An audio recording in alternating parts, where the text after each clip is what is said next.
চলে এলাম আমি তৃতীয় দিনের ভিডিও নিয়ে মায়াপুরে। তো সকাল সকাল আমরা মানে এখানে সকাল সকাল 9টার মধ্যে পুরো দিয়ে দেয় আর কি, ব্রেকফাস্ট দিয়ে দেয়। খাওয়া দাওয়া করে তোমাদের অনেক কিছু আমার বলার থাকে কিন্তু কিছুই বলে উঠতে পারি না, কারণ হচ্ছে ব্লগটা অনেক বড় হয়ে যাবে পরে। দেখতে পাচ্ছ সেই একই রকম স্টাইলের এরা খাওয়া দাওয়া করে, মানে ওরকমভাবে স্টাইলে দেয়। তো যাই হোক, ওখানে খাওয়া দাওয়া করে নিজের রুমে এসে রেডি হলাম। রেডি হয়ে সবাই যে যার মতন রেডি হচ্ছে, গল্পগুজব হচ্ছে, খুব ভালো লাগছে, সবার সঙ্গে পরিচয় হয়েছে। এই করে আমরা রেডি হয়ে বেরিয়ে পড়লাম নিজেদের মতন করে ঘুরতে।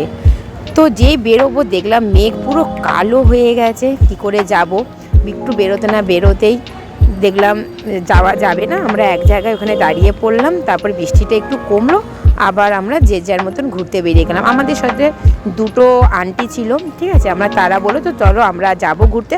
আর আজকে আমরা গেছিলাম নবদ্বীপে, ঠিক আছে।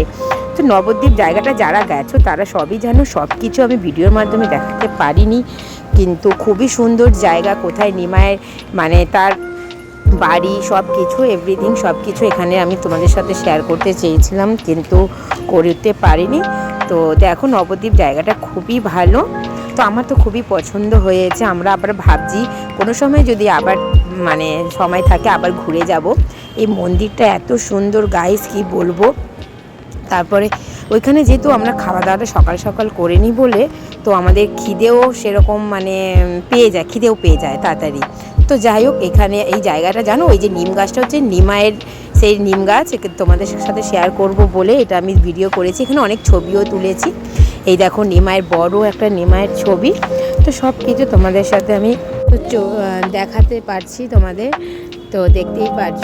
আর ভিডিওটা অনেকটাই লং হয়েছে কিন্তু খুব স্পিডই করা হয়েছে, কারণ অনেক বড় হয়ে যাবে ভিডিওটা, এর জন্য একটু শর্ট করে তোমাদের সাথে শেয়ার করেছি। এই জায়গাটা এত সুন্দর, মানে না গেলে তোমাদের বোঝাতে পারবো না। তো আমরা খুবই মজা করেছি, খুব ভালোভাবে কাটিয়েছি সেই দিনটা নবদ্বীপটা।